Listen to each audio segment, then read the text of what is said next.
Graça e paz, queridos, amém? Meus irmãos, vamos abrir as nossas Bíblias no livro de Ezequiel, um texto bem conhecido. Ezequiel capítulo 37. A visão do vale de ossos secos. Vamos estarmos na presença do Senhor, na casa do Senhor, para aprendermos a sua palavra.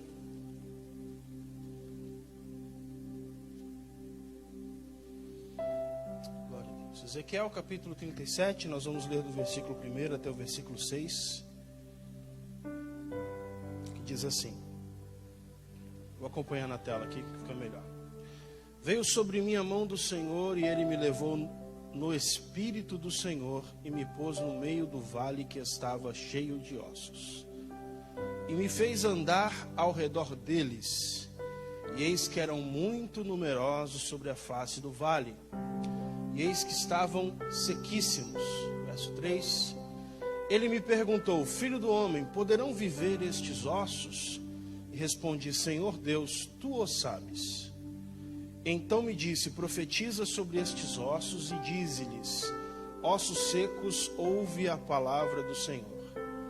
Assim diz o Senhor Deus a estes ossos: Eis que vou fazer entrar em vós o fôlego de vida, e vivereis. E porei nervos sobre vós, e farei crescer carne sobre vós, e sobre vós estenderei pele, e porei em vós o fôlego da vida, e vivereis. Então sabereis que eu sou o Senhor. Amém. Eu queria chamar o pastor Adolfo, vem cá fazer uma oração, pastor. Agradecendo a Deus. Nós já vamos entrar na ministração. Vem cá, pastor, rapidinho.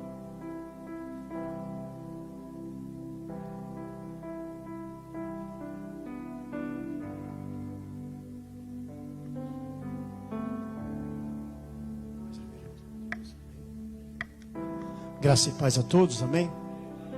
Quero pedir perdão para os irmãos, estou sem gravata.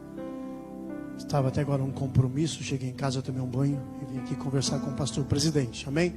Mas vamos levantar as nossas mãos para o céu. O nosso Deus nesta noite, Ele está aqui presente em nosso meio, e Ele pode ouvir o nosso clamor, amém? Eu não sei o que você precisa, mas o nosso Deus sabe. Ele é o Deus de ontem, Deus de hoje e será eternamente. Tem algum pedido especial? Amém? Não? Vamos levantar nosso clamor. Senhor, meu Deus e meu Pai, sou grato a Ti, Senhor, por este momento estarmos aqui na Tua presença, para juntos adorarmos a Ti, ó Pai.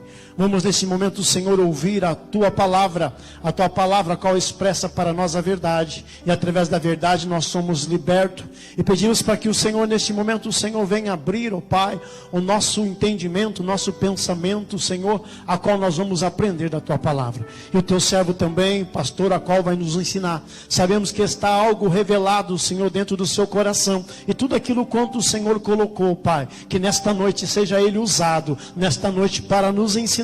Somos gratos, ó Pai, porque graças a Deus somos privilegiados, porque ainda a nossa igreja, Senhor, ainda tem, Senhor, ensinamento da Tua palavra, e através do ensinamento da Tua palavra é que nós andamos em veredas retas para que o Teu nome venha a ser glorificado. Eu sou grato a Ti, Senhor, por cada vida que aqui está. Eu sou grato a Ti, Senhor, porque ainda em pequeno número, Senhor, estamos aqui para ouvir a Tua palavra.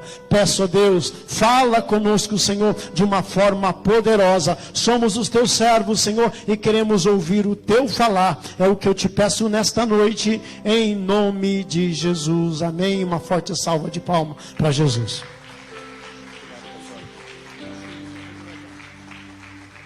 Pode sentar, queridos. Meus irmãos, eu preciso, antes de trazer a revelação da palavra, a aplicação da palavra para as nossas vidas, só explicar que essa visão que Ezequiel teve, ela se refere ao povo de Israel. Ezequiel foi um profeta que estava entre os cativos quando Nabucodonosor levou os judeus, levou o reino de Judá para a Babilônia. E além de Daniel, seus amigos, Ezequiel também estava entre eles. E Ezequiel traz essa profecia sobre o vale de ossos secos quando estava na Babilônia. Então é uma visão, é uma profecia que fala da restauração de Israel do cativeiro. Israel representa esse vale de ossos secos. Israel representa esses ossos, esse exército que estava despedaçado, sem perspectiva, sem esperança, e Deus faz uma promessa usando essa visão com Ezequiel, dizendo: olha, ainda vai haver restauração, ainda vou trazer o meu povo do cativeiro para restaurá-los, não só restaurá-los como nação de Israel, mas restaurá-los espiritualmente. Daí essa descrição de ossos, né? Depois ossos que se juntam, depois tendões ou nervos nos ossos, carne, pele e por último o espírito de vida nesses ossos. Tá? Então esse é o contexto, tá? Esse é literalmente a interpretação dessa profecia. Mas aquilo que o Espírito Santo quer falar conosco essa noite, deixa eu fazer uma pergunta aqui, mas responda com sinceridade. Só responda se você realmente quiser isso, tá? Minha pergunta é: quantos aqui querem ser felizes? Teve gente que não levantou a mão, eu fiquei um pouco preocupado, confesso com você. Que nem todo mundo, mas eu vou te dar uma oportunidade de você responder de novo. Quem sabe você não entendeu a pergunta, tá? Eu vou repetir de novo. Quantos aqui de verdade, sinceramente, querem ser felizes? Amém, glória a Deus. A segunda pergunta que eu vou te fazer é o seguinte: o que é felicidade?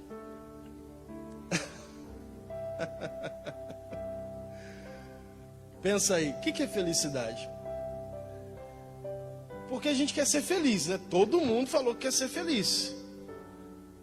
Mas o mais interessante é que às vezes nós queremos algo que não temos muito bem definido o que é dentro de nós. E sabe por que nós não temos muito bem definido o que é felicidade? Porque felicidade é algo relativo a cada um. Felicidade, às vezes aquilo que me faz feliz não faz o pastor Devani feliz. Então felicidade é algo que é muito pessoal. A verdade é que todos nós queremos ser felizes. Queremos a tal da felicidade. Mas às vezes não temos muito claro o que é essa felicidade que nós queremos. Por isso eu vou nessa noite, nos poucos minutos que nós temos, compartilhar com você uma definição de felicidade. Alguém pode dizer assim: ah, pastor, ser feliz é estar com Jesus. Mas será que só estarmos na presença de Deus, servindo a Deus, automaticamente já nos faz feliz? Por que será que tem tantos pastores se suicidando? Por que será que tem tantos cristãos entrando em depressão? Será que só o fato de estarmos na igreja, servindo a Deus, automaticamente já somos felizes por isso? Então eu vou te dar nessa noite, dentro dessa palavra que nós ministramos, um conceito de felicidade. E você vai entender aquilo que Deus quer falar a nós essa noite. Quando eu era criança, eu lembro que meu pai uma vez me levou num circo. E uma das coisas que mais me chamou a atenção nos números do circo foi um equilibrista de pratos. Não sei se você já viu. O equilibrista de prato, ele coloca o prato em cima de uma vara e ele roda aquele prato, roda, e aí ele deixa o prato rodando em cima daquela vara. Aí ele vai pegar um outro prato, coloca em cima de uma segunda vara e ele vai rodando o segundo prato. Deixa o prato lá rodando, tá os dois pratos rodando, ele vai lá, pega um terceiro prato, pega uma terceira vara, e quando ele está rodando esse terceiro prato, ele percebe que o primeiro prato está começando a parar de rodar, aí ele vai lá, roda o primeiro, roda o primeiro, roda o segundo, pega o quarto prato. Quem já viu um número desse aqui na televisão, em algum lugar? Esses pratos, representam as áreas da nossa vida. Vire para o irmão que está ao seu lado e diga para ele assim: a vida não é uma coisa só. Fala para ele: a vida não é uma coisa só. Porque se fosse uma coisa só, era muito fácil. Era só a gente equilibrar essa coisa só, que era a nossa vida, e estava tudo certo. Mas a vida não é uma coisa só. A nossa vida, ela é dividida em várias áreas, que são esses pratos. A nossa vida, por exemplo, ela tem a vida, a área familiar. É um prato desse. Tem a área emocional. Tem a área financeira. Tem a área da saúde, nosso físico. Tem a área espiritual. Então a nossa vida, ela é dividida em áreas diferentes. E o que é felicidade? Vamos lá. Felicidade é nós conseguirmos equilibrar todas as áreas da nossa vida. Isso é felicidade. Quando você consegue equilibrar todas as áreas da sua vida, a área familiar, a área financeira, a área sentimental, a área espiritual, todas as áreas da sua vida estão equilibradas, você se torna uma pessoa feliz, realizada, porque todas as áreas da sua vida estão equilibradas. E olha só, é interessante nessa profecia que o Senhor, ele faz uma promessa. Deus não podia falar assim: eu vou restaurar os ossos e vou de novo dar vida aos ossos, ao exército. Mas Deus foi muito específico. Olha que interessante isso. Deus foi muito específico, dizendo assim: olha, primeiro eu vou restaurar os ossos. Depois eu vou colocar nervos sobre os ossos. É muito específico isso. Eu vou colocar nervos sobre os ossos. Depois que eu colocar nervos sobre os ossos, eu vou colocar carne sobre os nervos. Depois que eu colocar carne sobre os nervos, eu vou colocar pele. É uma restauração muito bem definida. E por último, ele fala: eu vou restaurar o espírito. Vou restaurar o espírito. Primeira área da nossa vida que precisamos buscar o equilíbrio. Ossos fala de esqueleto. Esqueleto fala de estrutura. Nós só andamos, só nos movimentamos, só ficamos de pé porque temos um esqueleto, uma arcada ossária. E a nossa estrutura é a nossa família. A estrutura do ser humano é a sua família. É a nossa casa. Então a primeira área que o Senhor quer restaurar em nós, a primeira área que o Senhor quer restaurar na nossa vida, é a área familiar. Porque, meu irmão, você pode estar bem em qualquer área da sua vida. Se você não estiver bem dentro da sua casa, você não consegue estar bem em lugar nenhum.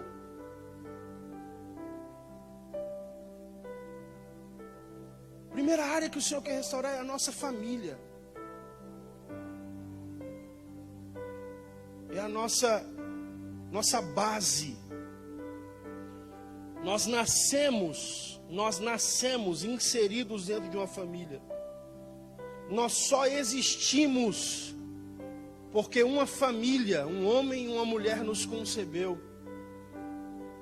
É a primeira área da nossa vida que o Senhor precisa e quer restaurar, a área familiar. Porque quando temos equilíbrio, e como isso é difícil,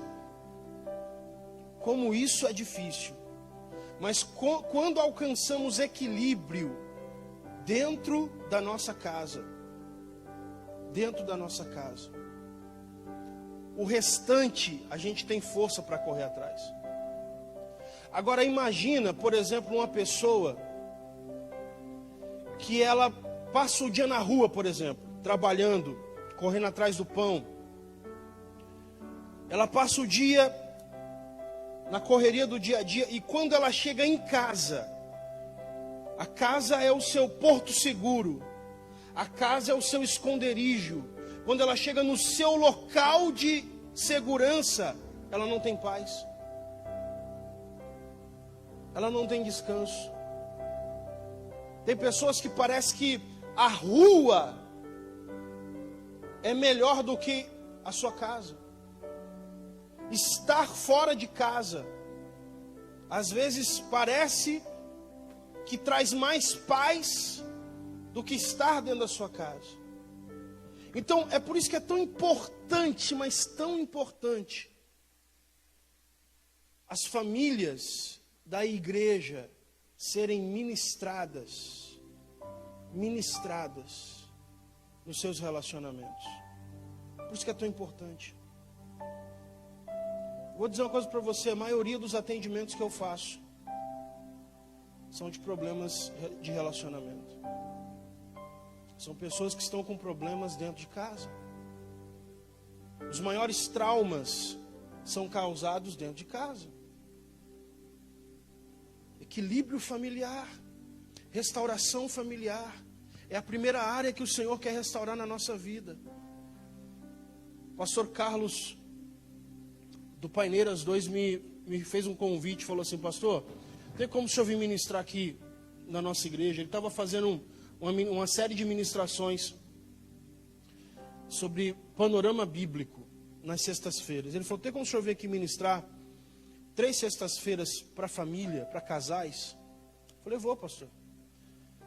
E aí fui a primeira sexta, ministrei lá para casais. Eu acho que devia ter umas 10 pessoas no máximo. Ministrei na sexta-feira. E aí ele me mostrou o templo novo, né, o salão novo que eles mudaram. Quando terminou, eu fui para casa. Quando foi na outra semana, eu cheguei lá na igreja, e o número dobrou de pessoas na sexta-feira, na segunda sexta. Os irmãos da igreja convidaram outras pessoas, vieram pessoas de outros lugares.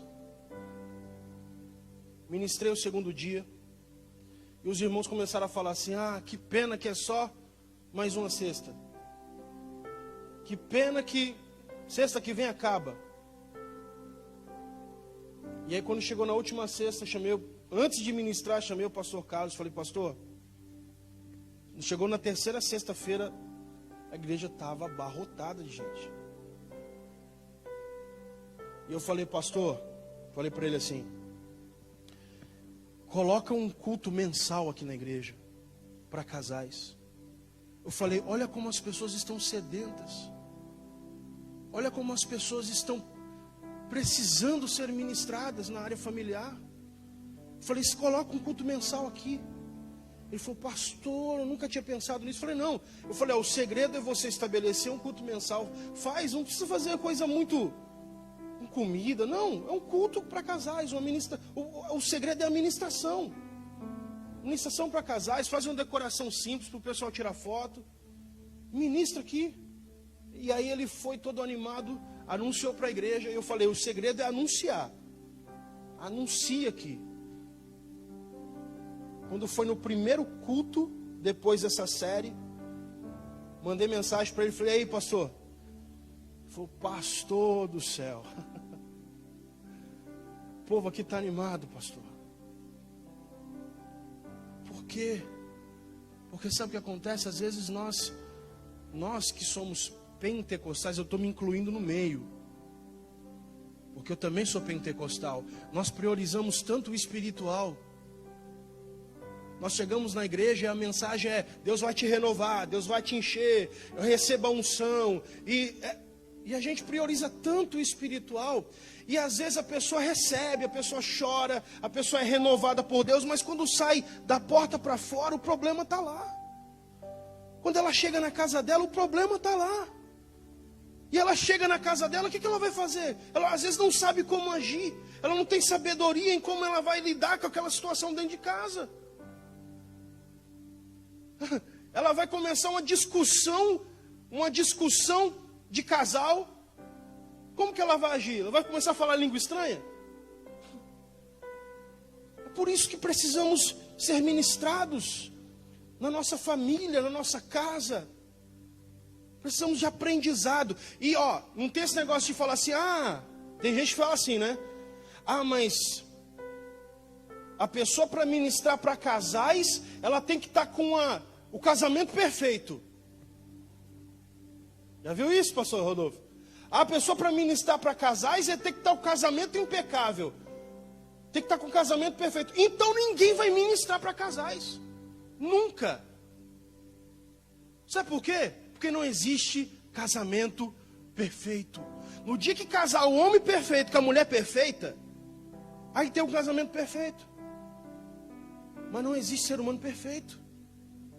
O ser humano é passível de erro. Isso está inerente ao ser humano. Todo mundo erra. E quando há erro, há imperfeição. Agora, sabe quem Deus levantou para ministrar e para ensinar para casais? Um solteiro. O apóstolo Paulo, que nem casado era. E trouxe os maiores ensinamentos sobre casal.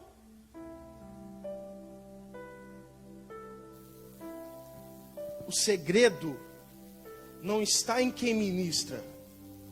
O segredo está na palavra. É a palavra que é a nossa regra de fé. É a palavra que é o nosso manual. É a palavra que nos ensina. Eu assisti uma ministração do pastor Cláudio Duarte. O maior nome de palestrante para casais no Brasil hoje. Ele disse que brigou com a esposa e foi dormir na sala. Eu briguei com a minha mulher e fui dormir no sofá. Pastor Josué Gonçalves. Ouvi uma palestra dele dizendo assim: minha mulher falou para mim, você não prega sobre isso, agora viva.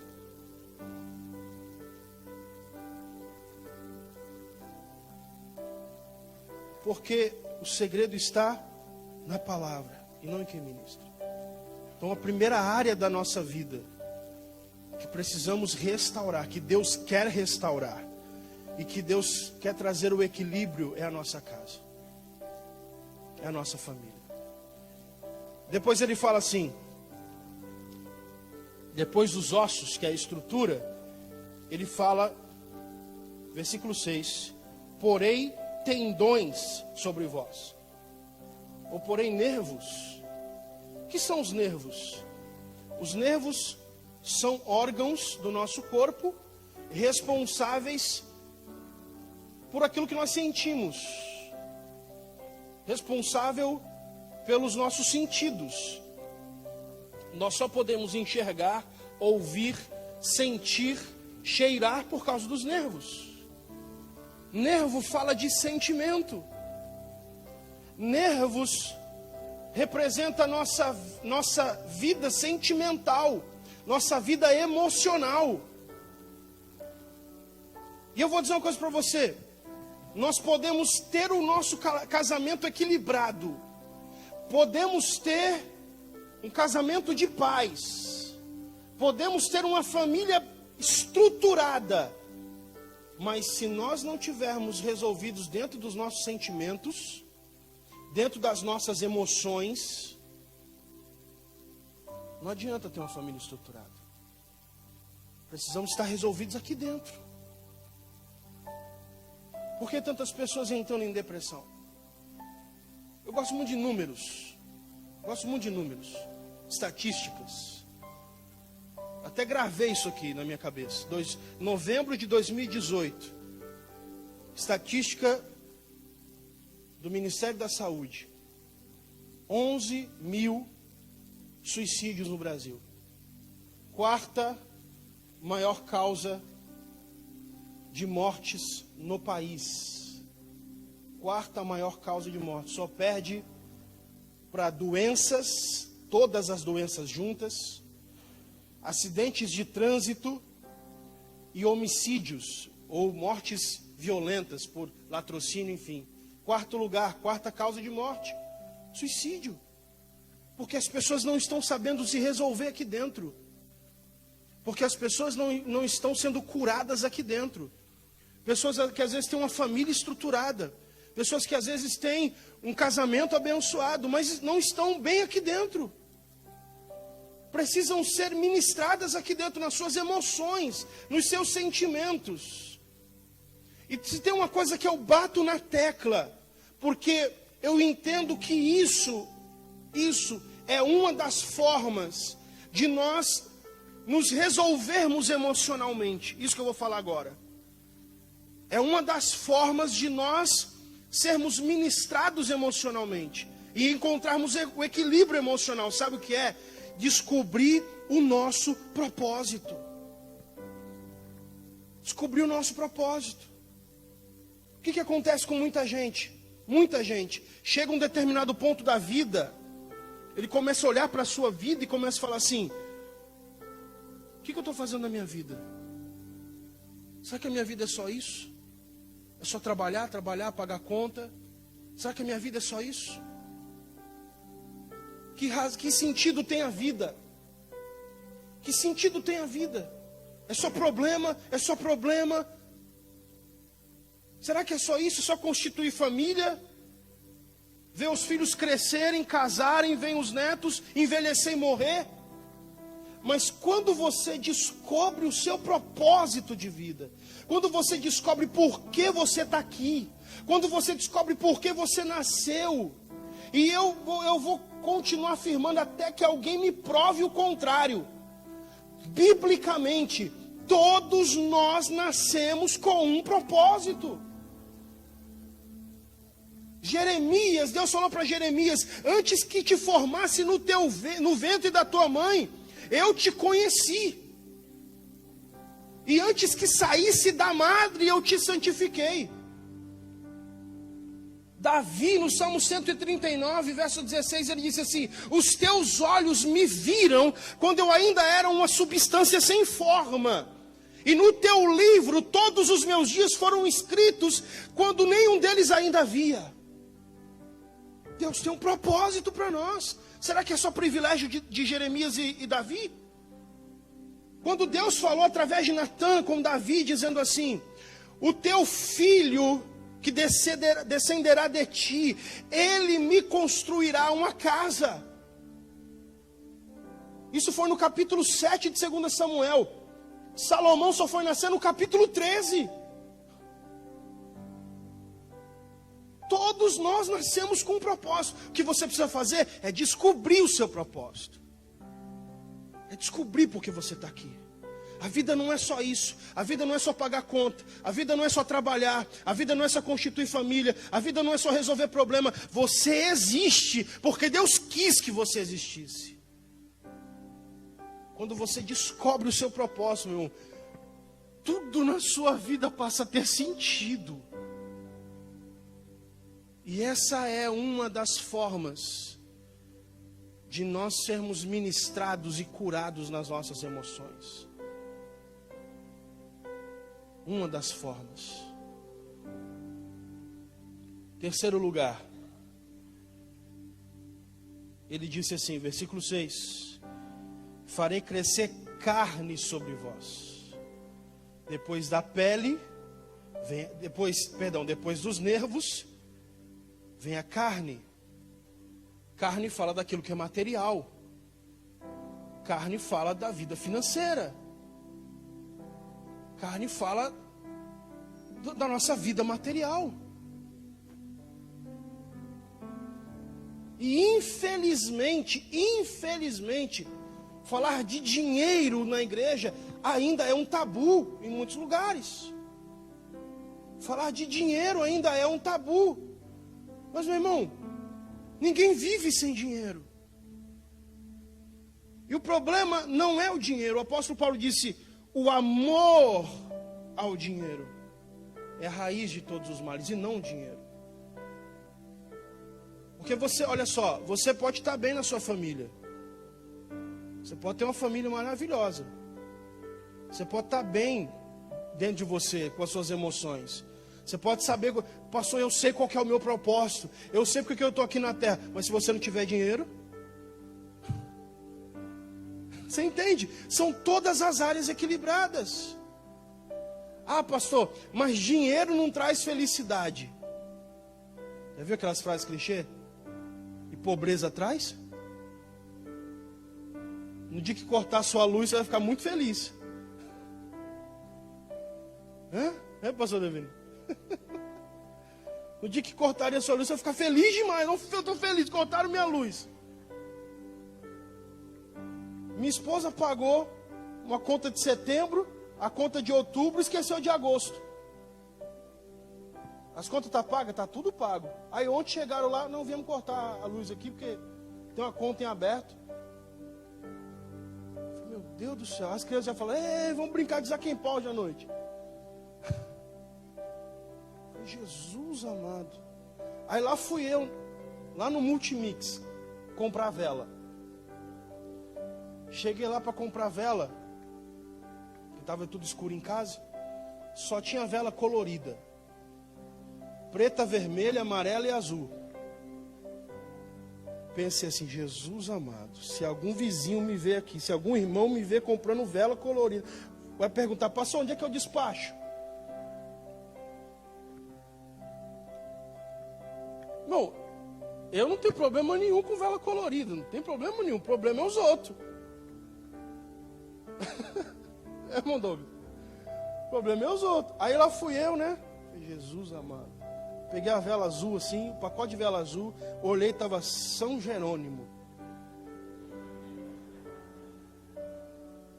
Aí eu fui, coloquei dentro do bolso. Fui lá no caixa, olhei para um lado, olhei para o outro, tirei a vela de dentro do bolso. Não, corta a sua luz, vai ficar muito feliz. Feliz demais, porque dinheiro não traz felicidade. Irmão, eu aprendi uma coisa. Sabe o que eu aprendi? Eu aprendi que dinheiro é igual oxigênio.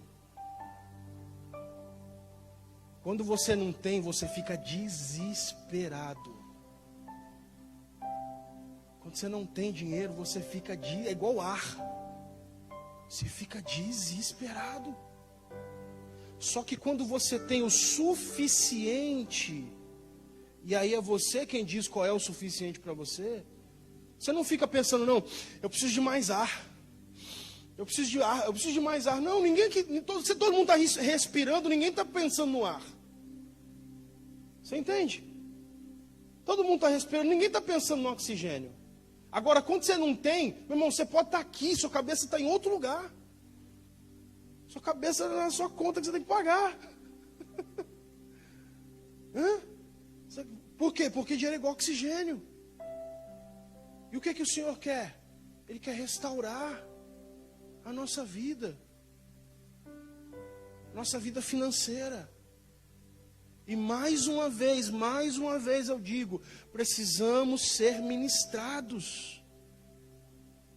Porque a escola não dá educação financeira.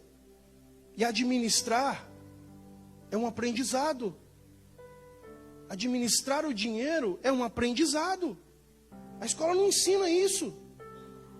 A escola ensina, não sei se ainda ensina, mas na minha época era equação de segundo grau, tinha número, letra, X, Y, Z, você não sabia para onde vai aquele negócio. Para onde que eu vou usar isso na minha vida? Eu nunca vou usar isso na minha vida. Para que eu estou aprendendo isso? Aí a pessoa sai, igual eu já falei isso aqui em outras ministrações, igual eu com 18 anos tive meu primeiro emprego. E aí cheguei lá no antigo Banespa. Primeiro salário meu, primeira conta que eu abri na vida, 18 anos de idade, tinha 3 mil reais escrito assim, cheque especial. Falei, gente, o banco me presenteou. Porque eu abri uma conta, olha só que banco maravilhoso. Eu ganhava 1.000 reais de salário, tinha 3 mil de cheque especial. Eu falei, um presente, obrigado, Senhor.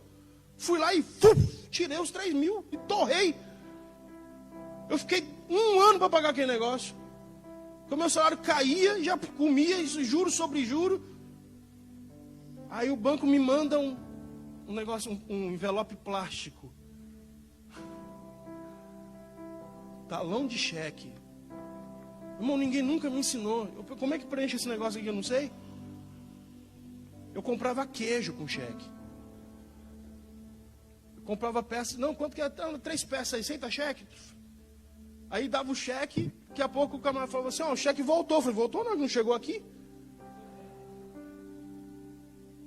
Por quê? Porque a gente precisa ser ensinado. A gente espiritualiza tudo.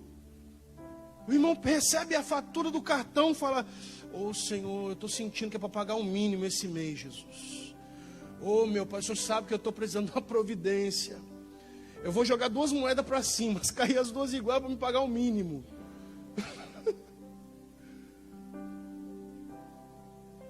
Precisamos ser ensinados, ministrados nas nossas finanças, administrar o que ganhamos. O Senhor quer restaurar a nossa vida financeira. O Senhor quer restaurar, equilibrar todas as áreas da nossa vida. Eu vou para o encerramento. Depois ele fala, versículo 6: estendereis sobre vós pele,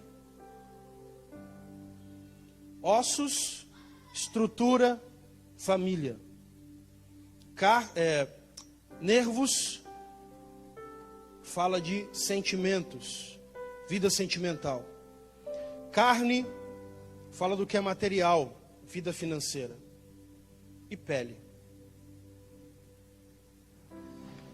Pele fala daquilo que está externo, aquilo que está por fora, aquilo que as pessoas veem. Pele representa a nossa saúde. Sabe por quê? Você pode estar bem com a sua família, você pode estar bem com os seus sentimentos. Senhor, já sei o meu propósito. Você pode ter dinheiro na sua conta, a reveria, mas se você não tiver saúde, adianta alguma coisa? Se você estiver doente em cima de uma cama, adianta alguma coisa? Você está bem na sua família, bem nos seus sentimentos, com dinheiro no bolso? Entende que todas as áreas da nossa vida precisam estar equilibradas. Saúde. O Senhor quer restaurar nossa saúde. O Senhor quer restaurar nossa vida física. O Senhor quer restaurar.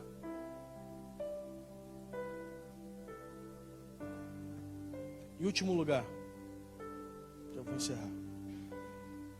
E fala: e porei em vós o Espírito e vivereis.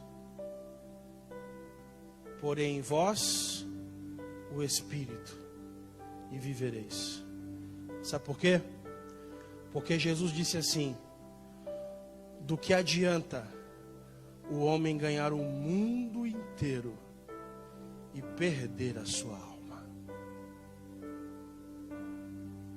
Que adianta? Steve Jobs, um dos grandes nomes desse século, terminou seus dias com câncer. O inventor do iPhone. E ele disse uma frase assim: eu trocaria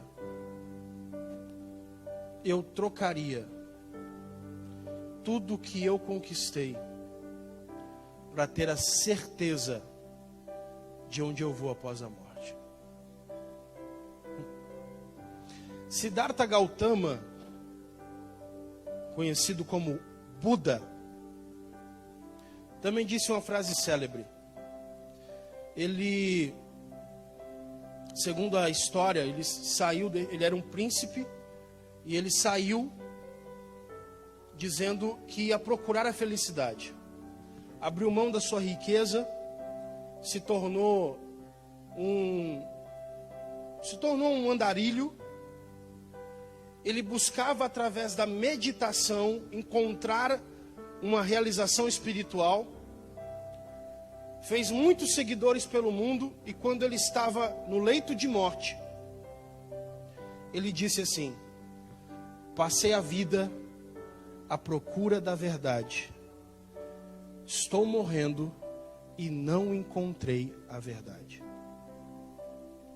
Só que Jesus disse: eu sou o caminho, a verdade e a vida.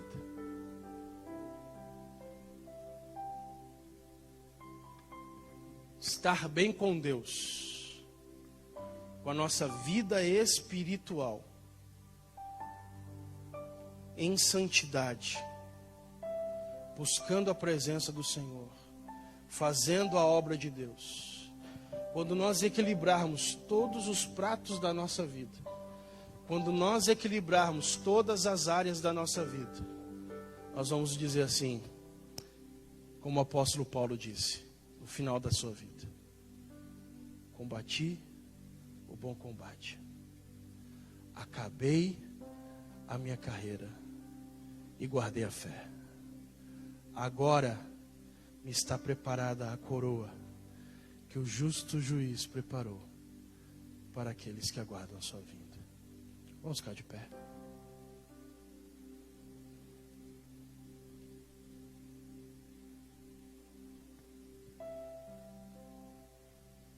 Glória a Deus. Pai querido e amado, que está a tua igreja, Senhor, que estão os teus filhos. Eu te louvo pela vida de cada um, Senhor, que veio nessa terça-feira. Eu te louvo, Senhor, pela vida de cada um dos teus filhos que venceram o cansaço, venceram, Senhor, um dia de trabalho e vieram à tua casa, Senhor, para ouvir essa palavra. Eu te peço, Senhor, nos ajuda, Senhor, a equilibrarmos todas as áreas da nossa vida. Nos ajuda, Senhor, a restaurar as nossas famílias. Senhor, a restaurar o casamento. Senhor, a estarmos, Senhor, bem dentro da nossa casa. Nos ajuda, Senhor, a restaurar os nossos sentimentos, sabendo o propósito que o Senhor estabeleceu para a nossa vida. Senhor, sabendo, Senhor, meu Deus, o porquê estamos aqui vivendo uma vida animados. Senhor, nos esforçando, de bom ânimo, de ânimo pronto, Senhor. Meu Deus, querendo viver cada dia mais para cumprir o teu propósito. Senhor, nos ajuda, Senhor, nas nossas dificuldades financeiras. Nos ensina e nos dá sabedoria para administrar aquilo que ganhamos. Nos ajuda, Senhor, e nos dê sabedoria, Senhor, para administrar, porque a tua palavra diz que se alguém precisa de sabedoria, peça ao Senhor. E nós pedimos a ti, Senhor, nos dê sabedoria para não gastarmos mais daquilo que ganhamos, para investirmos, Senhor, na nossa vida com sabedoria, para reservarmos, Senhor, ó Deus, reservas de emergência para o dia mau. Senhor, a sermos fiéis, Senhor, dizimistas e ofertantes na tua casa. Meu Deus, nos ensina e nos dá sabedoria, Senhor, para enxergarmos as oportunidades que aparecem na nossa frente.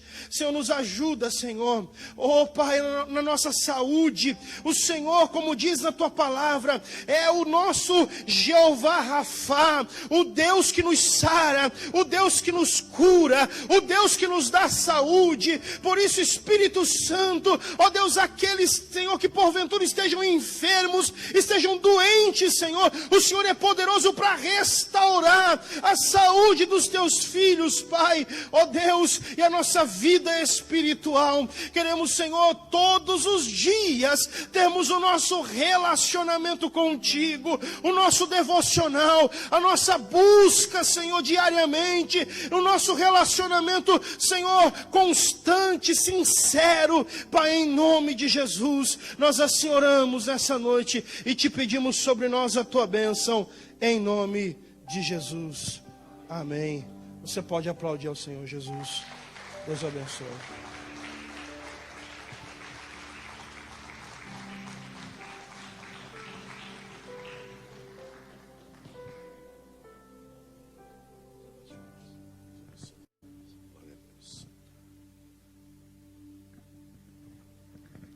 Paz do Senhor, irmãos. Amém? Irmãos, vamos fazer o nosso momento de dízimos e ofertas. A palavra de Deus, no livro de Gênesis, no capítulo 4, verso 3 diz assim: E aconteceu, ao cabo de dias, que Caim trouxe do fruto da terra uma oferta ao Senhor. Abel também